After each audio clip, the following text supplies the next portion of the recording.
Today on Sekulow, the Elon Musk takeover of Twitter is imminent. The left is panicking. We've got a lot to talk about today on Sekulow. Keeping you informed and engaged, now more than ever. This is Sekulow. We want to hear from you. Share and post your comments or call 1-800-684-3110. And now your host, Jordan Sekulow.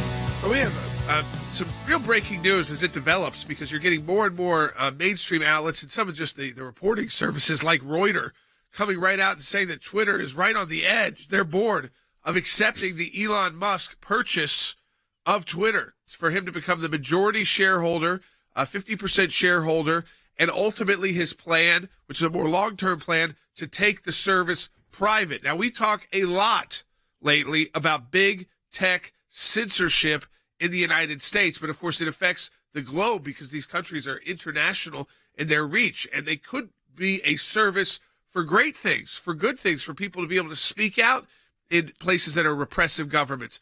But instead, what we've seen, and we've even heard it from former President Barack Obama, that we need more content monitoring. And what Elon Musk has said is we need to get rid of the bots, but let actual human beings have discussions, and that the only thing that Twitter should try and monitor is actual criminal conduct. That's not free speech. That's not coming up with ideas that might be in the minority. There is a set of speech that is not legal. Of course, like encouraging a crime, encouraging a criminal activity. That's not legal. The traffickers on there, the drug dealers on there, not legal. They can purge that information from there.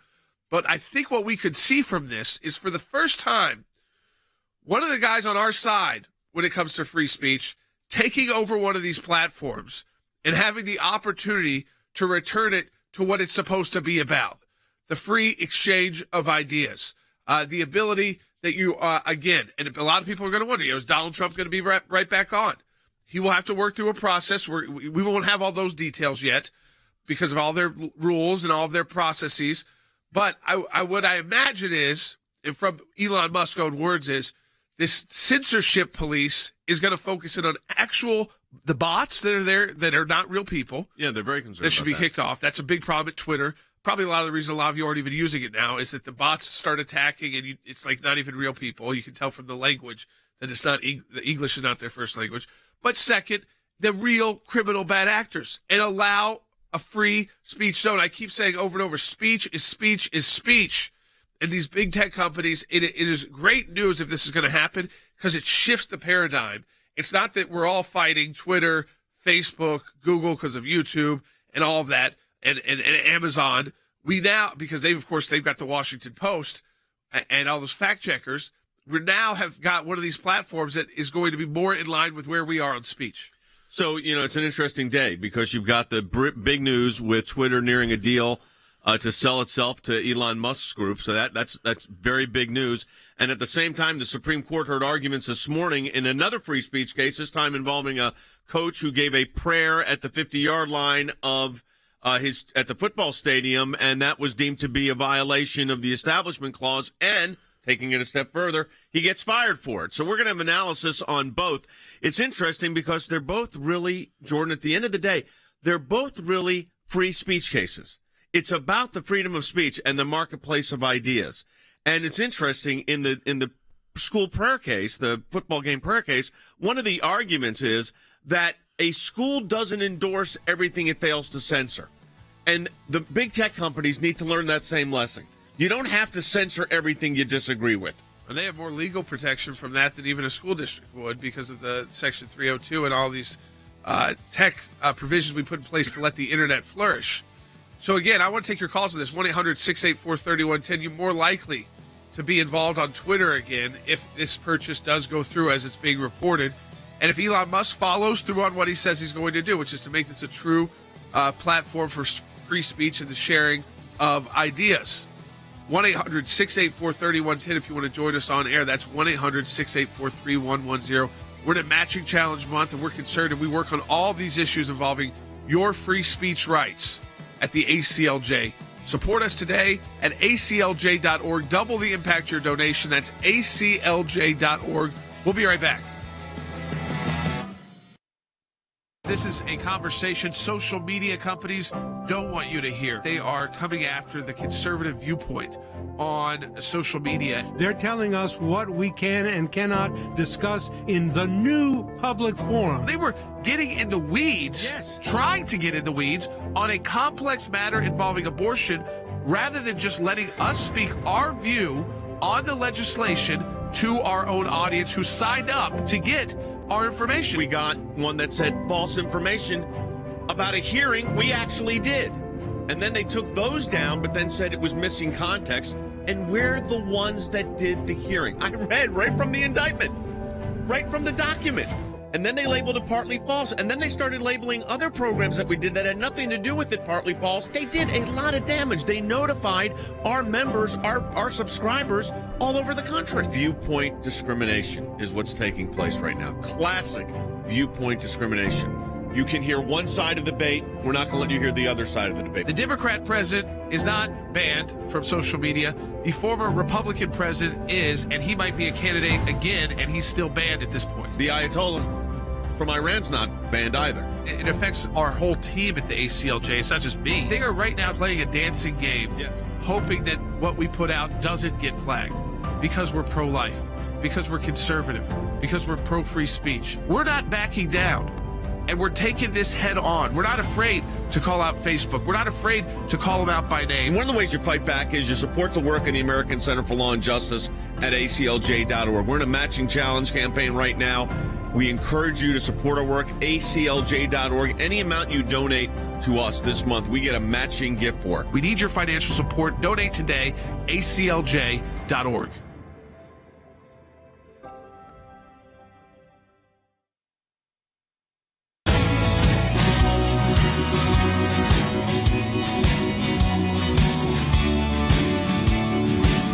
Welcome back to Sekulow, and we have some breaking news. If you're not following some of the financial news, and we now know that late into the night last night, the Twitter board was working with Elon Musk and the team he had assembled that put together about $46.5 billion in financing. So the initial issue was that Elon Musk was putting up a certain amount of cash and a certain amount of assets that he would loan against, take out loans against, and then they kind of were putting a poison pill to make it impossible for him to buy enough shares. Then when he came back and said, no, I've actually got $46.5 billion for you, Twitter board quickly shifted. This board of the woke board started realizing, well, we do have this financial fiduciary relationship with our shareholders. If he was to bypass them, which he could, that could make them look bad and even potentially violate laws because they didn't even seriously consider something that is much higher than their current trading share price. And the idea here, though, will be, of course, the details. The details are going to matter a lot. He still has a plan to take it private. That is still being reported. The idea will be is how quickly he gets control and how soon we start seeing the effects of that control, because this is the kind of I see this is like signing a contract. The closing hasn't been done yet. I think that's a very fair way of looking at it. It was interesting. The board of Twitter initially kind of rebuffed it, but they are a publicly held company, which means that they have what's called fiduciary obligations. And those fiduciary obligations, Harry, go to, and you're a law and economics professor, go to the shareholders' value. I mean, at the end of the day, you're supposed to protect shareholder value. So they've got this core principle that was basically engaged in censorship in our view. And then you've got the economic reality of the situation. How do you see it right now? Well, first, I would say you are absolutely correct that the members of the board of directors owe fiduciary duties to shareholders. They include the fiduciary duty of loyalty and care. And so if they are seen as putting their own interest ahead of the interests of the shareholders, that constitutes a violation of their fiduciary duty, and that then exposes them to a shareholder derivative suit. I suspect as well members of the board of directors owe a fiduciary duty of care, and it's very difficult to successfully bring a case against the board with respect to a violation of a duty of care and I won't go into all of the details, but suffice it to say that Twitter is incorporated under Delaware general corporate law. Right, which is a the lot of corporations shareholders are, right. under Delaware general corporate law own the company. However, the board of directors, each of whom is appointed by the shareholders, they manage and they really control the corporation. And then the company is managed on a day-to-day basis by officers. And so members of the board of directors, they have the right to fire officers. But if we want to replace members of the board of directors, this will generally require a shareholder vote. That doesn't necessarily mean, however, a shareholder meeting. Shareholders can vote by signing consent documents. Absolutely. I mean, I think I want to follow that up, because I think what we have to be clear here is that while no transaction is closed yet, but it looks like it's getting very close, the reality is the board controls a lot of the operational basis of the organization. That board is controlled by people that have been loyal to the existing way in which Twitter has been doing business, right? Elon Musk comes in. He is going to work with shareholders to replace that board. I think that is a given. More likely than not, he will, but it will inevitably take time unless he is able to get permission from the board to perhaps accelerate that process. Well, this is interesting because this is from CNBC. They say that once Wall Street investors see that Twitter, now they do see that, is open to a person buying it and taking it private, that investor interest is going to quickly dwindle. So, because this, long-term investors are not going to invest in this. It's going to be a short-term kind of flip it, an extra $4 with a bunch of shares. So this is directly from CNBC. It says Wall Street will likely view the news of Twitter's openness to a bid as the beginning of the end for Twitter as a public company with Musk. Public company. Yeah, and that it will be Musk on a path, like we said, a path which is not immediate, to becoming a completely private company. But he's also committed to, Elon Musk has said he's committed to freedom of speech. Yes. And Twitter, like Facebook and others, have censors and fact checkers that are usually wrong.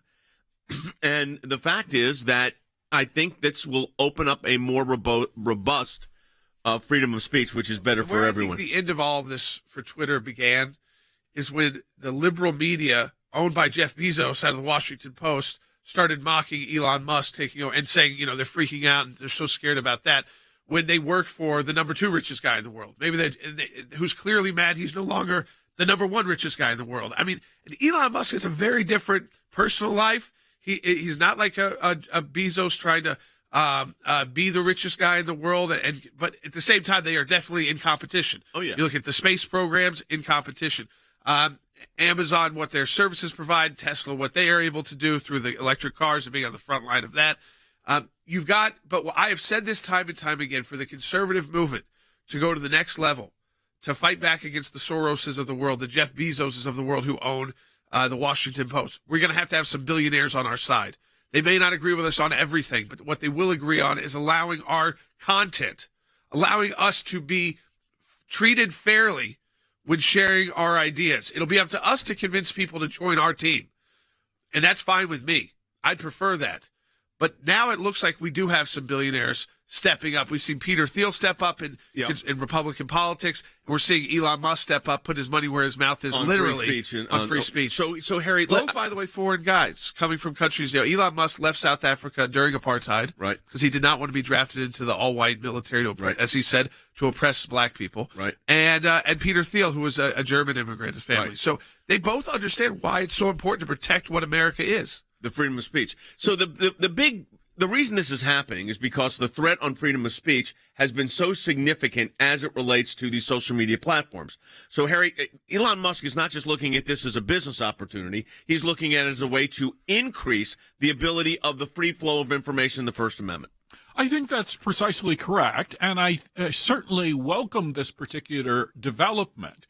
It's also important to ask this particular question, which is, how far is Elon Musk willing to go in order to ensure the free flow of information?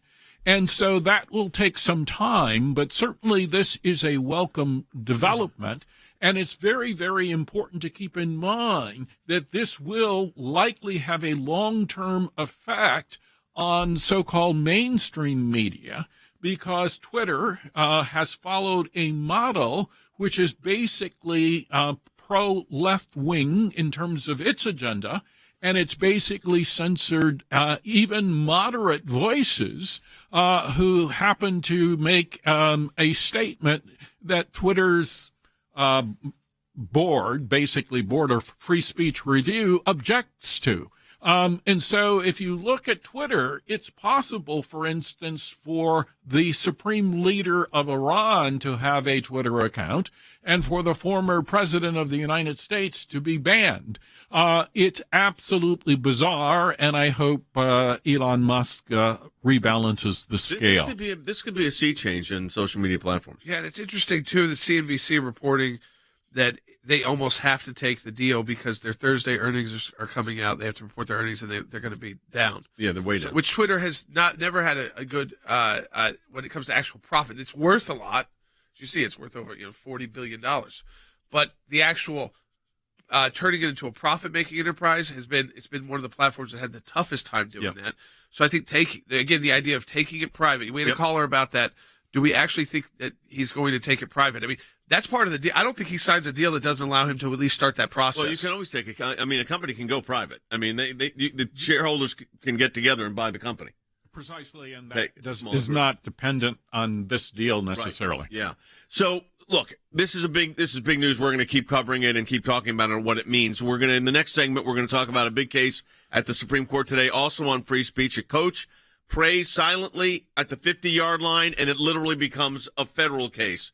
So we've got some analysis on that as well, which also shows you the ACLJ. We're able to give you information as variety and as broad span of information as Elon Musk and the takeover of possible acquisition of Twitter, and a coach praying at the 50-yard line. ACLJ filed a brief in that case. We're able to do all of that because of your support for the ACLJ. We're in the last week of our Matching Challenge campaign, folks. We really need your help on this. I want you to support the work of the ACLJ at aclj.org. You can double the impact of your donation at aclj.org. And, folks, I really do believe this is a critical time when we're fighting for free speech, especially when we get close to the elections and they want to shut you down. They want to turn your accounts off when you're trying to share information with your friends and family about candidates you support, ideas you support. It's very important that we defend the basic idea of our freedom of speech. Support the work of the ACLJ. We've been doing this. We're in our fourth decade here of defending actual free speech, not picking and choosing. At aclj.org. Donate today.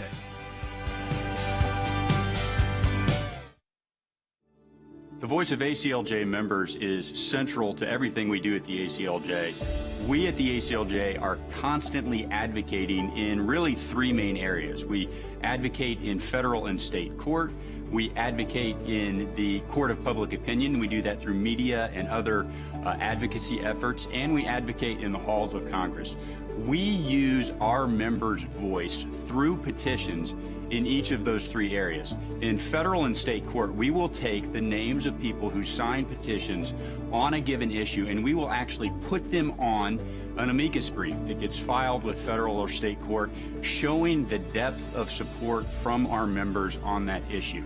In the court of public opinion, we will use the volume and the weight of the signers of our petition to demonstrate the breadth and the depth of support on a given issue, and really to draw more people to that cause. But I think maybe most importantly is when we use petitions in the halls of Congress, and we do that in two different ways. We do it on a macro level, and we do it on a micro level. On a macro level, it is very impactful if we can show tens of thousands or hundreds of thousands of our members who agree with us on an issue that is central to what we care about. If we can show that there's a wide breadth of support across America and across the world, that adds strength to our voice. Now, on the micro level, here's what we do. We take a petition on a given issue and we break it down into states and also people who have signed from each congressional district. Then we go into an elected official's office and we advocate not just on behalf of ACLJ, we advocate on behalf of people who voted for them to be their elected official. That's when they really stand up and take notice. I encourage you to go to aclj.org, click on the petitions button, and add your name for our support.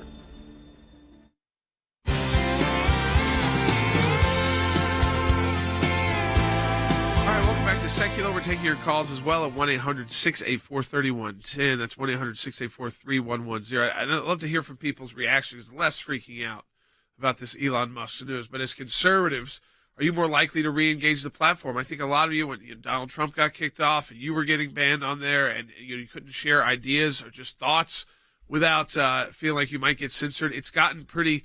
If you look at the conservative world of Twitter, and we've got guys like Rick Renell who are certainly push back and fight. But if you look at big ideas being shared, what you'll see is a lot from the right who's even engaged. I'll even say it from our Twitter account. I mean, we know that that's not a place where most of you are that active anymore.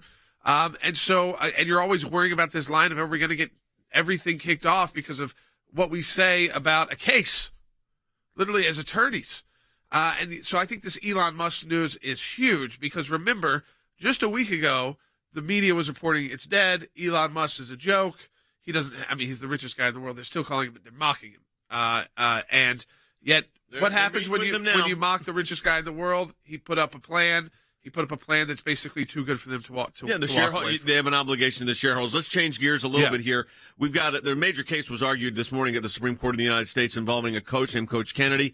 It involves a prayer at a football game. It was a prayer that the coach did himself at the end of the game, where he kneeled at the 50-yard line and would engage in a prayer. The school district terminated him because they said that action violated the Establishment Clause. It endorsed religion unconstitutionally. Now, we have argued at the ACLJ, and you'll hear about these cases, a series of cases involving prayer at school. The most significant one probably is the Mergens case we argued in 1990, so we're talking 32 years ago. That case authorized prayer clubs in every public school in America. But the court in that case said that the Constitution affirmatively protected prayer was a form of speech protected by the First Amendment, that a school doesn't endorse everything it fails to censor, and that there's a crucial difference between private speech endorsing religion, which is protected by the free speech and free exercise clauses, and government speech endorsing religion, which is prohibited by the Establishment Clause. All of those cases came into play here. Let me play you one soundbite from it. Paul Clement argued, a former Solicitor General friend of ours. This is number 20. When Coach Kennedy took a knee at midfield after games to say a brief prayer of thanks, his expression was entirely his own. That private religious expression was doubly protected by the free exercise and free speech clauses. When the school district fired him for that fleeting religious exercise out of endorsement concerns, it not only violated the First Amendment, but it ignored a veritable wall of this court's precedents that make clear that a school does not endorse private religious speech just because it fails to censor it. As much as the district would like to... That argument that Paul made is this. I'm holding the opinion in Board of Education of Westside Community Schools versus Mergens. I argued it in 1990. And here is and Ken Starr, who was the Solicitor General then, argued the case alongside me. This is where it said there's a crucial difference between government speech endorsing religion, which the Free Speech Clause protects. Private speech endorsing religion is protected by both free speech and free exercise. We think that secondary school students are mature enough and are likely to understand that a school does not endorse everything it fails to censor on a non-discriminatory basis. The propositions that schools do not endorse everything they fail to censor is not complicated. And that became the crux of this case. I think the coach is going to win. But this endorsement analysis, this famous lemon test, is exactly that, a lemon. I mean, it can be very sour to freedom of speech and the free exercise of religion. And what everybody has to remember in these cases is that prayer is a form of speech protected by the First Amendment. Cece? Right, absolutely. And I think the schools think that if anything even smacks of religion, then they have to shut it down, and they don't. And I think the justices today, even in their questioning, said that the lemon test is really not a test that they use anymore, but we'd like to see it struck down in its entirety and not just not relied upon. Yeah, I had in the Mergens case, one of the arguments that we had involved some of this neutrality argument and then a little argument with a former justice of the Supreme Court, Justice Souter. This was me arguing number 16, Justice Souter in the Mergens case. And I'm saying if the student who is given this neutral option chooses to use that option to pray, the school district is forcing school children to sit there and participate in this praying ceremony. And it seems to me that that's as far as we have to go to decide the case, even on your premise. Justice Souter, in Lee versus Weissman, your concurrence, footnote 9, states that if there is a neutral policy and the student and the speaker, not a state actor, engages in speech, of their own choice, that even if it's religious, it doesn't violate the establishment We're clause. talking here not about a neutral choice to engage in kinds of speech. That was going on, for example, in Rosenberger. But that's exactly actually what we were talking about. It was his own footnote that we pointed to. Now, also, the issue in our case involving Santa Fe, which was a prayer over a intercom system by a student, the court said that was unconstitutional. But was interesting in Santa Fe, because you got to look at what all these cases actually end up saying, and what the court says in the Santa Fe opinion, which I think is applicable here, it incorporated, of course, the famous line about the crucial difference between government speech endorsing religion and private speech, which is protected by the Free Exercise Clause. But it says the religion clause of the First Amendment, while they prevent the government from making any law respecting the establishment of religion, the Free Exercise Clause by no means do these commands impose a prohibition on all religious activities in our public schools. Indeed, it says, thus, nothing in the Constitution, as interpreted by this court, prohibits any public school student from voluntarily praying at any time before, during, or after the school day, which would include a football game. And another predecessor case said, neither teachers nor students surrender their rights to freedom of speech at the schoolhouse gate. Right. Just because you walk across the schoolhouse threshold door does not mean that you lose your First Amendment rights. And that's what we're seeing. A lot of the lower courts actually ruling that you can't have religious speech in school at all. So Santa Fe, Lee versus Weissman, Mergens were all cases we argued. I didn't argue Lee versus Weissman, but I was counsel in that case. Of course, Santa Fe we did, Mergens we did. Here's Justice Kavanaugh referencing those cases. Engel, Lee versus Weissman, and Santa Fe. And Santa Fe is the football case, and so that's the most relevant one here, I think. And the question here, I think, is what's different about this from an Establishment Clause perspective than the prayer over the loudspeaker, which I think was a key fact, in Santa Fe? How would we distinguish Santa Fe from this case? So Santa Fe is readily distinguishable. Interesting about that case is in Santa Fe, after the court ruled and said you couldn't use the PA system, the students on their own initiative, hundreds of them in the stands, recited the Lord's Prayer at every football game. And as the ACLU said, there was nothing they could do to stop that. That's right. So the loudspeaker was kind of the key factor Yes. there. And we don't have a loudspeaker in this Correct. case with this coach. And so I think there is a big distinction. If he goes out on the 50-yard marker and kneels down and prays on his own, that is his right to do as a Christian. Yep. All right, folks. As a citizen. We encourage you to support the work of the ACLJ at aclj.org. You can double your impact of your donation this month of April. So if you're in a financial position, as we've said throughout this month, and you're able to do that, this is a great time to do it because you do double the impact. We have a group of donors ready to match all the donations that come through this month. You take that first action is what engages the match.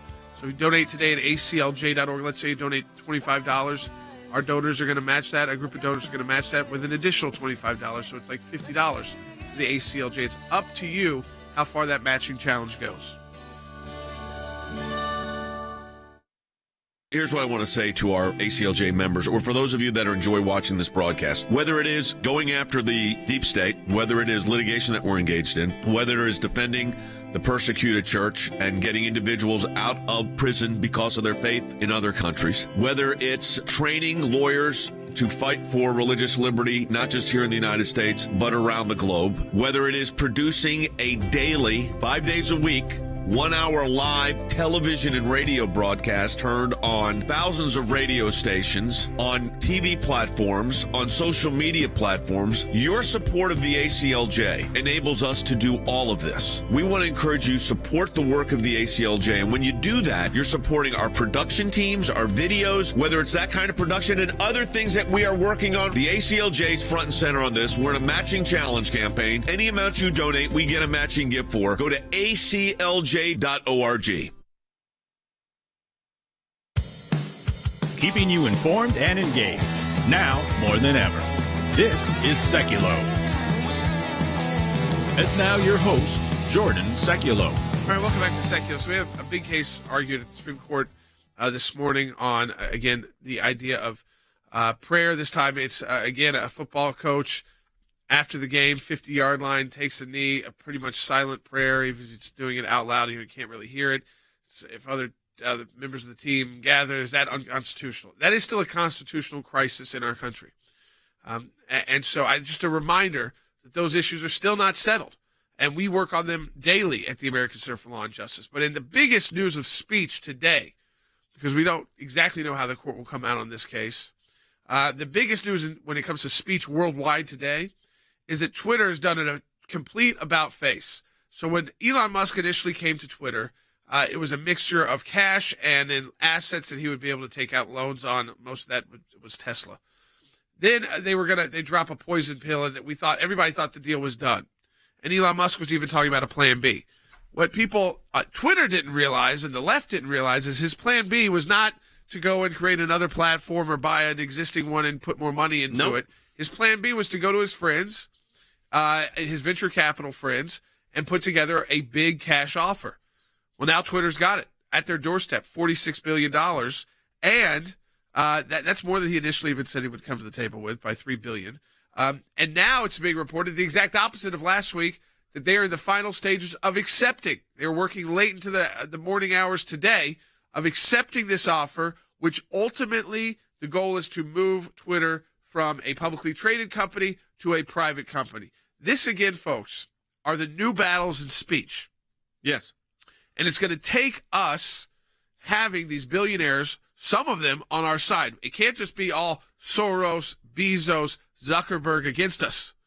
And to have a Elon Musk step up, now, even though he's being criticized by the left, it's for everybody. I mean, he's a free speech First thing guy. he said he wants to get rid of is the bots on Twitter, I think the which left are doesn't like that because a lot of those bots attack conservatives. Yeah, and they push the narrative that the Russians are controlling elections. Right. So here's what you have. This is, again, these are the new free speech fights. This is where they're in courtrooms today involving prayer at a football game as a form of speech protected by the First Amendment. And you've got a huge platform like Twitter, gigantic platform like Twitter, that has become hostile to free speech in the sense that it became taking sides. We said this earlier, the Ayatollah from Iran is on there, but not the former president of the United States. So one's calling for the destruction of Israel and the Jewish state, and the president, they don't like his tweets, so they throw him off. So here's what's going to happen. If Elon Musk is successful, and it looks like he could be here, I mean, these things are never closed until they're closed, by the way. I mean, that's just kind of the way these go. But if he is successful, I think what you're going to see, or at least likely to see, is that a change takes place in these platforms. And once it starts with a platform as big as Twitter, Jordan, the other ones are going to have to start playing by the right rules here, because it's obvious. I mean, we've had our own experience with Facebook. That's why we're so appreciative of Rumble and are on Rumble and promote Rumble, because although we're on YouTube as well and Facebook, we get flagged a couple of times a month, it seems like these days. We always get it corrected, but they always do the flag. And even when we're reading right from a document. Well, the fact that they're getting involved in banning, U.S. presidents from using their platform, I think that's been a downfall of these social media platforms from that moment, is that they got to that level of just picking and choosing who could use it. And by doing so, you start invoking other laws that you may be getting in trouble with, like election laws, and it's not just Section 302. And so what I believe is this. Ultimately, this is going to be a process. They do have to fully, it's all being reported throughout every news source that they're accepting this deal. Then we'll get the details of the deal and how long it will take to make these moves. How long does it take for him to take it from today to actually taking it private? And then will he make good on the promises as well, which is, let me tell you, he's going to learn real quickly.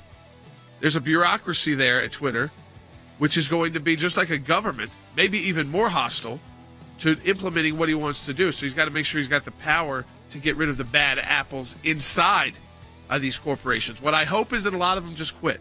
I think a lot of them will. There will be a mass walkout. I'm sure Elon Musk is hoping the same thing. Better those people walk out the door than have to even fire him. We'll be right back with Mike Pompeo on Sekulow.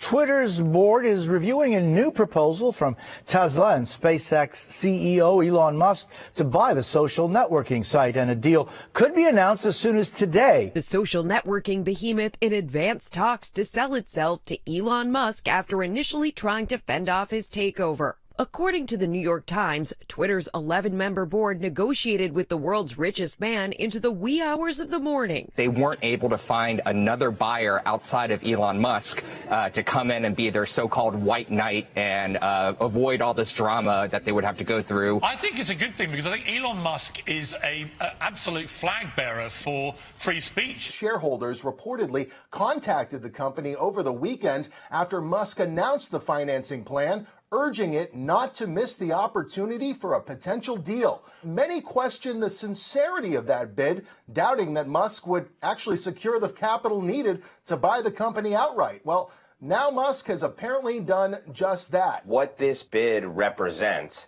is an opportunity for the digital public square to actually be freed up again, which the powers that be, the political establishment, progressive journalists, those in big tech and beyond, loathe. I think you'll see a much more tolerant view of all manner of people's right to free speech, not just on the left, but also on the right, who tend to be the only people that get no platformed by Twitter and Facebook. Elon Musk himself has said that this is really purely a philosophical bid. He doesn't really care to make money on this, doesn't necessarily expect to make money on this. We'll see ultimately how it plays out. But that said, this is a huge potential win for the American people to get their speech back. The Wall Street Journal says Twitter intends to address Musk's bid on its first quarter earnings call on Thursday at the latest, but many believe, as Sean just said, a deal could be struck as early as today.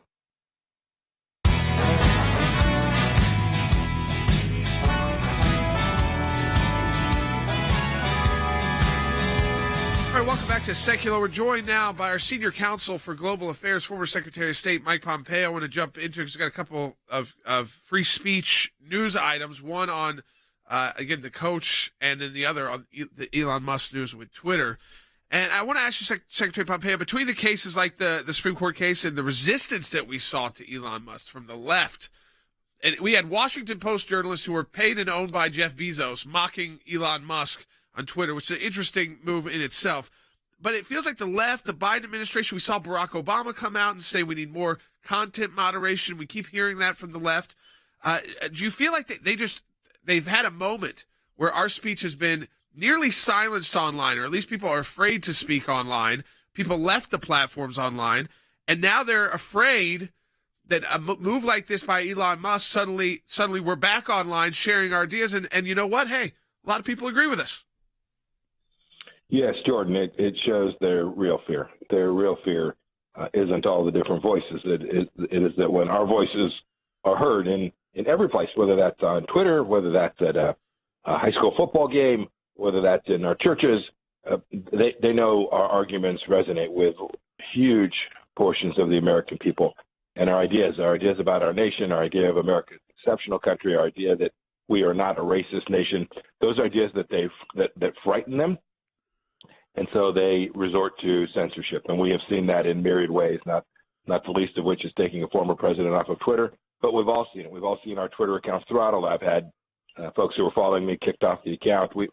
Any conservative voice in America has suffered some form of censorship and throttling in these past months. I hope not only will the Supreme Court decision go in a way that will create more opportunities for speech, but I hope that every social media platform, including Twitter, will let all voices be heard. You know, Mike, I think it's ironic in a day where there's two very different free speech cases. You got a coach who goes to the 50-yard line, kneels, prays silently, gets fired, saying he's violating the Establishment Clause. And then you've got Twitter, as you said, huge social media platform, supposed to be the marketplace of ideas for free speech, but instead they allow the Ayatollah on, but they, censored out President Trump. So, you got these two cases, ironically, on the same day.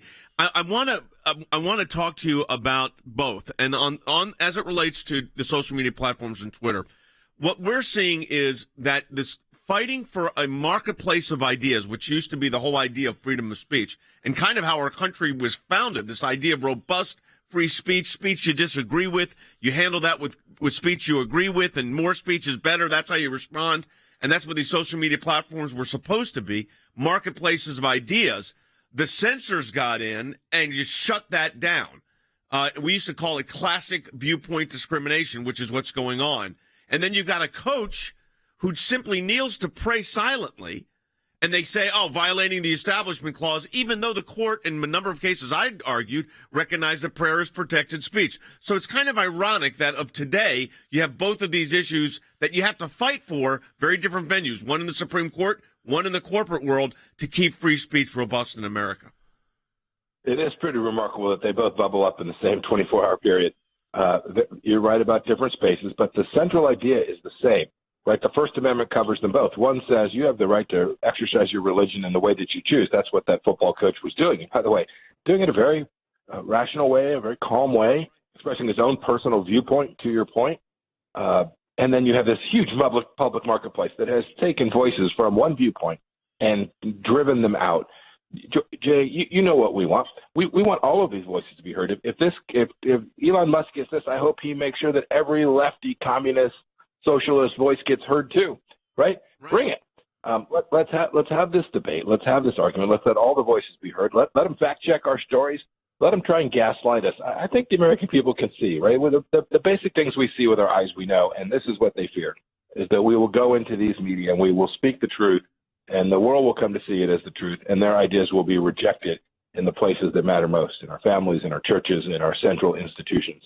I hope the Supreme Court gets this right, and I hope that Twitter begins to permit all the voices to be heard, and that every social media platform can see that this is to their benefit and they follow suit as well. We don't have to have a hostile takeover to get free speech. Yeah, I mean, your idea, Secretary Pompeo, that we should be the content moderators, the American people and those on Twitter. If you don't like someone's idea and you think it's wrong, post why. We don't need to rely on some private company of some 20-year-old who is not even who's doing it, as a as-needed basis on contract with some random site, that Facebook chooses to empower to flag your thoughts. Let other people do that. That's what the whole idea with this was about. I want to go back a little bit too, because as parental rights are big. What's happening in our schools is huge right now across the country, and I think it's not one of those issues going away anytime soon. We're seeing out of Florida, but other states across the country, because a lot of parents woke up during COVID and saw what their kids were being taught in these virtual schools. But if the Supreme Court goes ahead and says, you can fire a coach or teacher for praying, you have to then wonder what that means for all the educators and school employees of faith out there, because we know that while parents are starting to speak up, Secretary Pompeo, they're starting to take those elections at school board a lot more seriously. I think that's great. Still, in a majority of big cities and school boards, they'd love to be able to get a green light to kick anybody who's kind of still got a conservative view or a Christian view out of the public schools. Well, if this coach's firing stands, if the Supreme Court should permit that to stand, I think it does tell you the mission that we have to execute inside of our schools. We need to take back those school boards. We need to get conservatives entering the academy to teach. We need to make sure that kids can go to schools where their parents want them to learn the things they want them to. We need to redouble our efforts for school choice and for homeschooling. But I hope even beyond that, I hope the Supreme Court will conclude that no, there is an absolute place for individuals to express their own faith in a way that this football coach did at his football game. This is deeply consistent with American understanding of free exercise of religion, and deeply important to each of us having the capacity to live out our faith life in the way that we so choose. Mike, I argued a series of cases in the 90s involving prayer or Bible activities in school. The first one was the Mergens case, which was relied on heavily by Coach Kennedy. And in that case, the court said there was a crucial difference between government speech endorsing religion, which the Establishment Clause, forbids, and private speech endorsing religion with both the free speech and free exercise clauses protect. And then they said, we think secondary school students are mature enough and are likely to understand that a school doesn't endorse or support student speech that it merely permits on a non-discriminatory basis. In other words, the propositions that a school does not endorse everything it fails to censor is not complicated. But yet they treat religious speech as if it is subject to unique disabilities. And that is, even with all, and we won that case 8-1. We won the Lamb's Chapel case, which allowed churches to utilize school facilities 9-0. In Santa Fe, the court ruled against our position because the student used the intercom system. But even in that case, Mike, the court said nothing in the Constitution, and is interpreted by this court, and this was by Justice John Paul Stevens, prohibits any public school student from voluntarily praying at any time before, during, or after the school day. So the court is poised, I think, to get rid of this lemon test, to allow, finally, to remove these barriers. But it's ironic that we've been having to do this for 30 years to get to this point. It's the darndest thing. It is also something that I think everyone listening today can see how important the ACLJ has been in this particular space, right? Working on this really important issue.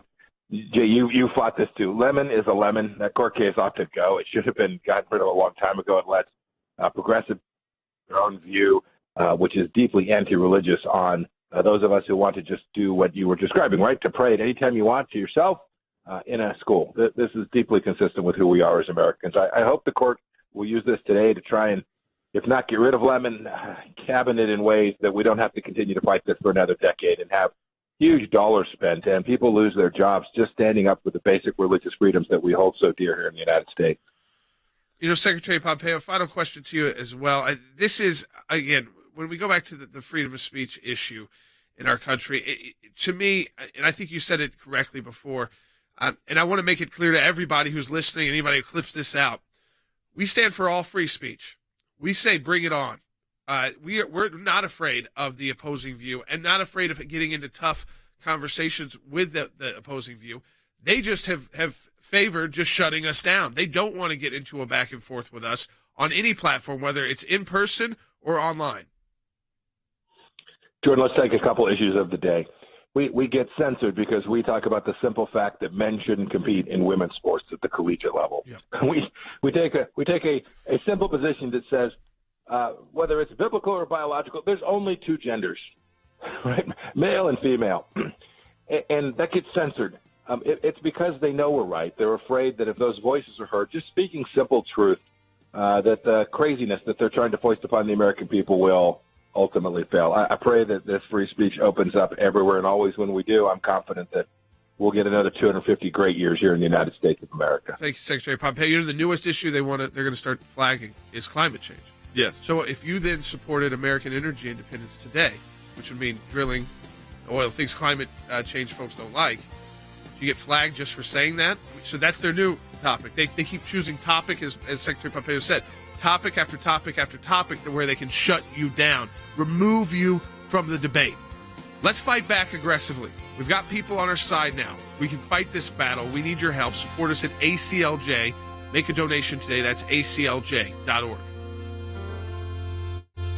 The U.S. Supreme Court will begin hearing arguments for one of the most important school prayer cases in more than a decade. The case involves a public high school football coach in Washington state and whether he can pray on the field after games. The case focuses on Joe Kennedy, a former high school football coach in Washington state who would pray on the 50-yard line after games. Just give a personal prayer of thanksgiving for the opportunity to be a coach.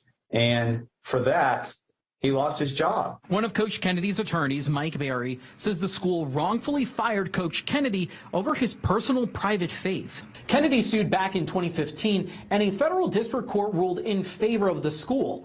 Kennedy and his attorneys argue that this ruling could impact anyone who wants to visibly express their faith, no matter what religion. It doesn't matter if you're this religion or that religion or have no faith whatsoever.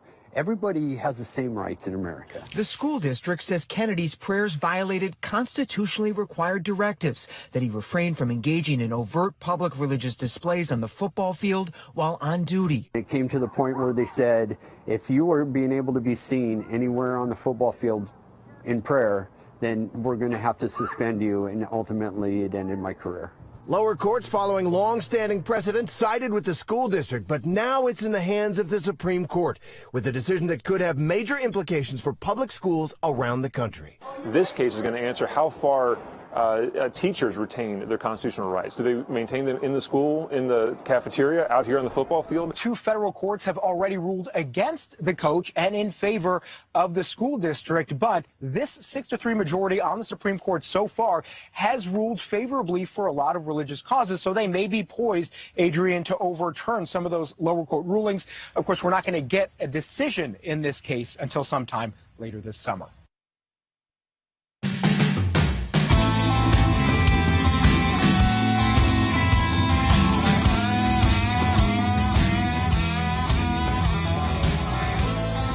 Welcome back to Sekulow, folks. This final segment. If you want to talk to us on air, 1-800-684-3110. That's 1-800-684-3110. And that is true. What I finished up with Secretary Pompeo was in the news over the weekend, is that the next item Facebook is looking at kind of putting as a priority to flag is climate issues.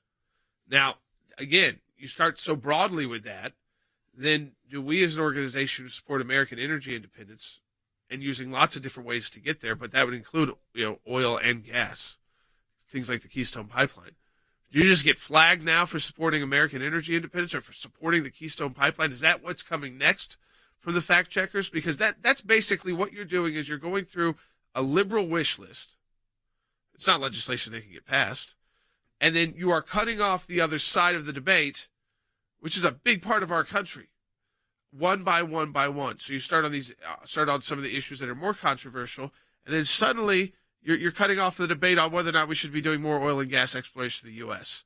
So you get from the controversial issues to ones that really, I feel like you should be able to just have a debate on in our country. You could be friends with somebody who doesn't necessarily support, who is a green energy person. You could still be friends with that person online, or you should be able to. But if they start cutting you off, not allowing you even to get back into a back and forth exchange, you see again where these platforms are going. It is in a sense they know that even though they're not treated like a traditional public forum, that they are bigger than any traditional public forum that exists in our country. So if they get to moderate and decide, and as Barack Obama has said over and over, if they are the content moderators, guess whose voice gets shut out? Ours, yours. You know what's so interesting about this? This has become, we used to talk about the highways and the byways, the streets and the sidewalks as the places that these are the traditional public forums. These are the places where you engage in free speech. And the universities were uniquely the marketplace of ideas. But the fact of the matter is now, and you got to be contemporary on this, the world has changed. And these social media platforms, Harry, have really become the public forums of today. They're not government owned, but they are engaging in what governments are always worry about, and that is censorship. I think that is correct, and this move is led by the elites. And so if we take a recent example, if we go back to Barack Obama's speech last week, it was massively dishonest. He claims that we need more control of speech, not less. Basically, the left has focused initially on COVID uniformity. So you had to have a uniform view on COVID. Then it became Ukraine uniformity. And now I think Jordan is absolutely correct. They want uniformity with respect to climate change.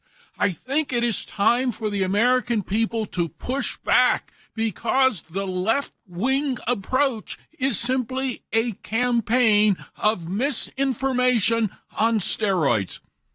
My idea is this, folks.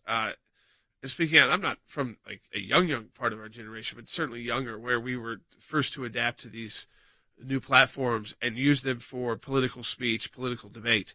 And it's gotten to a point where, I was very active on Twitter, and still posting a lot on Twitter right now, but the activity, the back and forth, because of the bots. So Elon Musk has talked about that. You need to get rid of the bots out. And then that also hurts their whole pitch that, it's a Russian disinformation campaign. So he wants to get rid of the bots. But the idea that I could have a liberal attacking me, calling me names, all this, and if I respond with with facts or my opinion, because that's what they've gotten to. For conservatives to respond on these social media platforms, I can't just come with my opinion. No, I've got to come up with like 15 factual sources. That's not a debate. That's just me having to do all this work because a liberal can just say, no, you're wrong. I don't like that view. I should be able to say the same thing. Now, it might add weight to my argument. The more facts I can bring on, that's wonderful. But I should also be able to have an opinion, and a rapid-fire one at that. That's the whole purpose of Twitter, is I could see something and immediately have an opinion to it if I feel like expressing it. Right now, I don't feel like I've got a platform that honestly reaches the amount of people where I can honestly just say what I feel at that moment without potentially losing all of my ability to interact on social media. Which is always the concern of censorship, Harry, especially viewpoint censorship, is you close off and only allow one side of the debate. I think that is correct. But I also think the left has engaged in a deliberate policy of closing off debate because this is part of their calculus in order to achieve complete control. If you look at some of the individuals who are very active in global affairs, they are actually celebrating the power to basically know what people are thinking in real time and basically nudge people in the correct lane. And I think at the end of the day, we all have to be wary of these attempts to limit free speech. Many people believe today that allowing free speech to continue constitutes nothing less than what? Repressive tolerance. This is a PBS headline from this weekend. Now, this is before the news on Twitter broke that they were in details. But this weekend, Twitter banned ads that contradict science on climate change. So Twitter will no longer allow advertisers on its site who deny scientific consensus on climate change. But as people pointed out on social media, we can do all we want as the United States. But this is the issues with the climate, even if you want to look into that, until you get buy-in from the other major countries in the world, we're just hurting our own economy by doing this to ourselves. Because Russia's not doing it, India's not doing it, China's not doing it. So if they're not going to do it, first you got to build consensus. But second, the idea that this is what they launched. At the same time, they're about to be bought out and lose their whole company from Elon Musk because of things like this. A guy who has an electric car company and relaunched a space program, but they're still at their final days banning ads on Twitter because it conflicts with their view of climate change. Yeah, and then you've got now, and this is, I think, part of what's happening in the culture and in the country is people are speaking out and taking a stand. Here's what's good about this. We may see a platform return to what it was supposed to be originally, which was this marketplace of ideas with quick responses. Now, there's the corporate side of this, and Harry, we only got a minute here. So what happens next? He's made the offer. What happens? Well, I think it will likely be incumbent on the board of directors to accept the offer. Because of the monetary gain to the shareholders. Absolutely, and their failure to do so may expose them to a violation of their fiduciary obligations within the Delaware general corporate law. Yeah, so corporately, what Elon Musk did was so smart. It was basically the offer you can't refuse because your legal liability would be too great. But people doubted that he could get it. He was being mocked by the left, and this is why they're having to close their streaming platforms. Just like they mocked his cars, they mocked it, his rockets, and it's all been working out. Now he's number one, the richest guy in the world. Then they mocked and said he didn't have enough money. I love when they do this to guys like Trump and Elon Musk, and they act like, oh, they're not going to have the money to put their mouth is. Are you kidding me? These are billionaires. They're highly successful people, and guess who their friends are? Highly successful who trust them as innovators. So if they say, let's do this, guys, they got a bunch of group of guys say, yeah, let's do it. And that's what Elon Musk did. And now they've got the offer. They can't refuse. So whatever they wanted to use through Twitter is, I think, going to be a fundamentally changed platform for good. And I think we all push and hold Elon Musk to that standard, too, as well. Don't just give away today and celebrate. Support the work of the ACLJ, aclj.org. Donate today. Be part of our matching challenge. We'll talk to you tomorrow.